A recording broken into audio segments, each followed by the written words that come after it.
في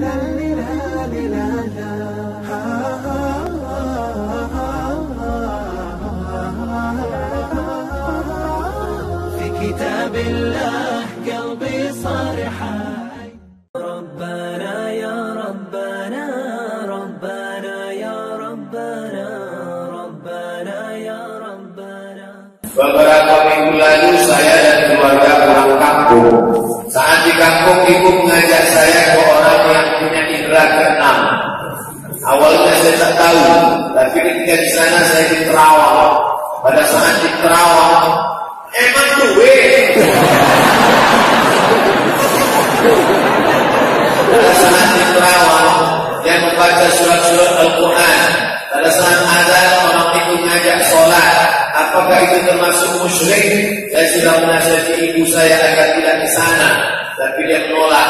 Bagaimana biar ibu saya percaya bahwa itu musyrik? Ada namanya kasyaf. Kasyaf itu tersingkapnya tirai. Saya tidak bisa tahu siapa yang ada di balik sana karena ada dinding. Tapi kalau Allah mau, Allah bisa singkapkan kasyaf tirai. Maka itu yang disebut dengan kasyaf. Oh, dia bisa tahu apa yang terjadi, tapi tidak bisa di-request. Itu datang dari Allah Subhanahu wa Ta'ala.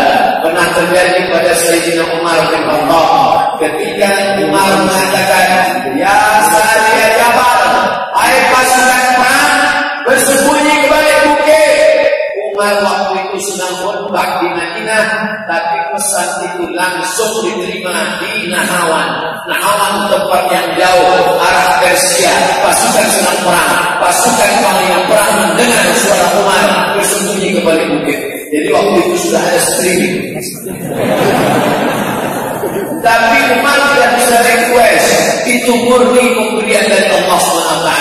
Salah satu beda sihir dengan karomah adalah bisa dipesan, bisa di-request. Masalah orangnya sholat, baca Quran, bisa saja karena berkawan dengan jin. Ada seorang dukun dari Yaman. Ceritanya dia awalnya keluarganya kena santet. Akhirnya dia minta gimana supaya datanglah jin. Aku bisa menolong engkau. Gimana caranya? Kau ambil Quran, sobek jadi dua. Ambil Quran, sobek jadi dua. Jadikan terompak kayu jadi sendal, bawa ke kamar mandi. Masuk ke WC. Kalau kau lakukan, aku akan wujudkan keinginanmu.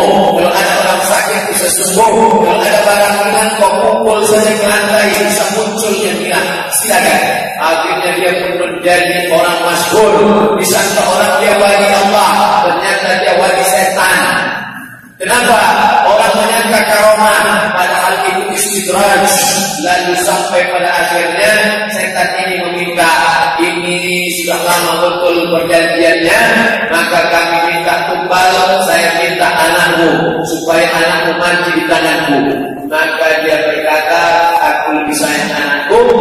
Maka sejak itulah dia menjadi musuh setan itu, dan dia sempat sakit hampir mati, tapi kemudian meminta pertolongan Allah, akhirnya sehat, dan dia tobat nasuha menjadi orang pakar ruqyah syar'iyyah. Oleh sebab itu, dari mana kita bisa membedakan bahwa ini kasyaf memang dari Allah Ta'ala? Apakah ini adalah salah satu permainan jin dan setan? Dari cara-caranya, dari akhlaknya, dari zahirnya, dibukakan Allah Subhanahu wa Ta'ala. Itulah mengapa kita minta doa, Allahumma arinal haqqa haqqa warzuqna ittiba'ah. Tunjukkan aku ini benar, berikan aku kekuatan untuk mengikutinya. Wa arinal batila batila, tunjukkan padaku bahwa ini batil, warzuqna ijtinabah, dan tunjukkan aku bahwa ini batil, berikan aku kekuatan untuk menjauhinya. Nabi Muhammad apakah tahu segala perkara? Ya, kalau Allah kasih tahu, dia tahu. Mana contohnya? Dia masukkan tangannya ke dalam korma, ke dalam tepung, dimasukkan tangannya ke dalam, lalu dia tanya kenapa ada basah di dalam. Itu yang memberitahu Jibril. Kenapa makanan yang busuk disimpan di dalam? Jibril kasih tahu. Tapi ada caranya nanti tak tahu, karena tidak diberitahu Allah Subhanahu wa Ta'ala. Mana contohnya? Surat Al-Duha turun. Wal-duha wal-laili idza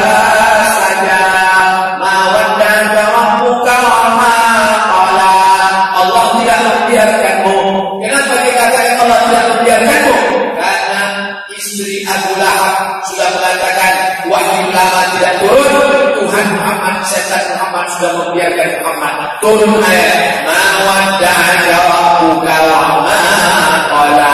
Allah tidak membiarkan. Kenapa wahyu lama tidak turun? Jibril lama tak datang. Nabi nanya Jibril, kenapa kau lama tidak datang? Kata Jibril, kami malaikat tidak mau masuk di rumah itu, ada anjing. Ternyata di bawah tempat tidur ada al-jaru, bangkai anjing. Tidak berbau karena di Arab itu kering. Nabi tidak tahu. Ada saatnya Nabi tidak tahu, tapi bukan berarti dia lemah, bukan berarti dia tidak masuk. Allah ingin menunjukkan. Jadi dengan cara-cara ini berkawan dengan setan menyebabkan kita syirik, mempersekutukan Allah Subhanahu wa ta'ala. Pak, saya mau tanya, apa beda nafkah istri dengan uang belanja?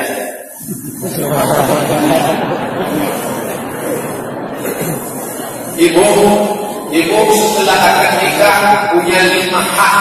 Suami setelah akad nikah kau punya 5 kewajiban. Hak istrimu adalah kewajiban engkau. Makan, pakaian, tempat tinggal, pendidikan, perhatian.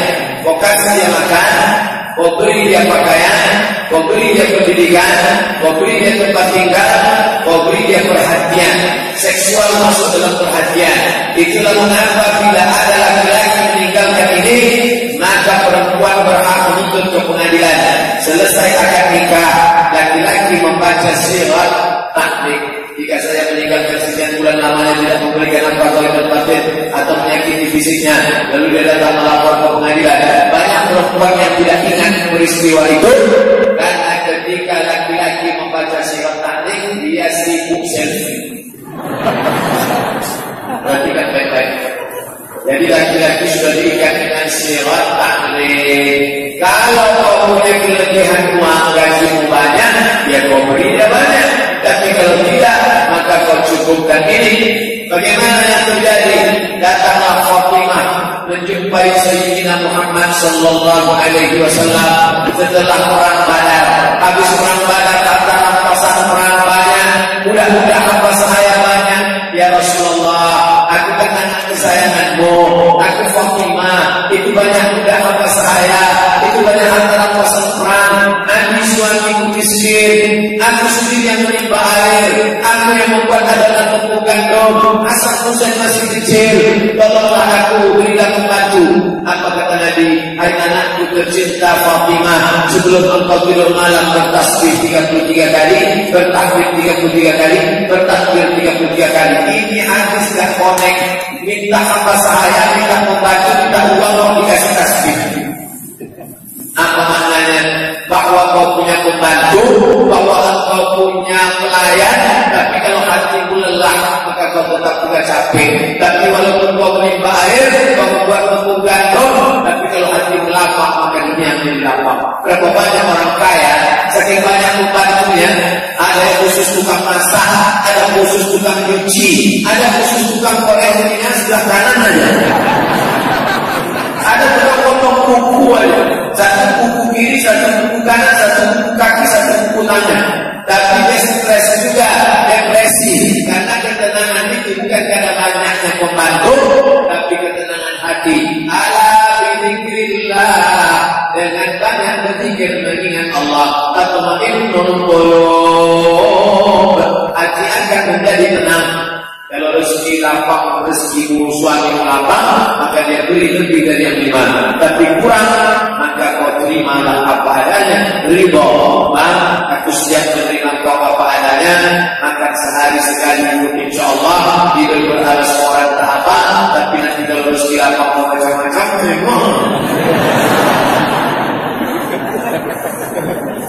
bagaimana mendidik anak-anak murid di sekolah agar tidak pacaran atau terjebak dalam zina? Panggil dia. Mana anak murid yang gatal? Sini, ajak dia 4 mata. Sini. Nanti kalau ente jalan-jalan terus sama dia, masuk angin, masuk. Kalau masuk angin, muntah-muntah, hidang-hidang, yang muntah dia apa ente? Saya Bu. Kalau hamil dia apa kamu? Saya Bu. Yang melahirkan dia apa kamu? Saya Bu. Yang gak enak dia apa kamu? Sama-sama Bu. Cerita tentang sakitnya, tentang sulitnya, ajak bicara berdua. Kalau kebetulan yang nakal satu, kalau yang nakal satu lokal. Tidak selamanya Nabi itu monolog, bicara sendiri. Karena banyak monolog tidak menyentuh hati, tapi dialog dua, ada tatap mata, ada suara, ada tangisan. Aku gak ingin kau masuk neraka. Begitu. Hanya satu Nabi yang monolog ketika khutbah Jumat naik ke atas. Itu memang monolog, karena tidak ada tanya jawab. Tidak pernah Nabi selesai khutbah Jumat ada pertanyaan silakan. Tak ada. Tapi yang lain yang duduk dan tidak ada tablik akbar. Karena Nabi tidak ada tablik akbar. Kenapa? Tidak ada mikrofon. Nabi itu berdialog dengan sahabat. Makanya nama istilahnya alaqah. Alaqah itu apa? Lingkaran. Nabi duduk, sahabat dekat. Dengan alaqah ada kontak guru dengan murid. Ada tatap mata, ada sentuhan tangan, ada konek hatinya. Makanya tablik akbar orang jauh, tak kenal. Tapi kalau dekat, anda juga membahas. Dekat, nyati hati. Nah begitulah. Karena saya di lokal dengan mahasiswa, susunan, saya di depan, mahasiswa, ada laki-laki perempuan, saya Allah, masuk, aku nikah. Duduk. Ya, tidak seperti ceramah, tapi lebih pada pendekatan. Walaupun mengajar mata kuliah tentang masalah usul fikih, tentang masalah metodologi hadis, tapi akhlak tetap disentuh. Kalian tinggal di mana? Kami kos-kosan Pak. Ada lagi di situ. Ada Pak. Boleh masuk dalam? Boleh Pak. Jadi dengan kita hanya cari. Apa hubungannya? Akhlak tetap ditanamkan. Jangan sampai kalau nampak dia kukunya kita mau. Kamu kok pakai kutek itu? Ini bukan kutek Pak, ini henna. Oh iya, maaf saya tak tahu. Itu nama kukunya macam. Kenapa tak dipotong? Itu di atas kutek, di bawahnya lagi. Oh iya Pak. Harus ada hubungan kedekatan antara guru dan murid, sehingga kalau sudah kontak konek dengan hatinya, ucapan kita akan benar. Jadi tidak lagi jangan bisa selamanya begitu.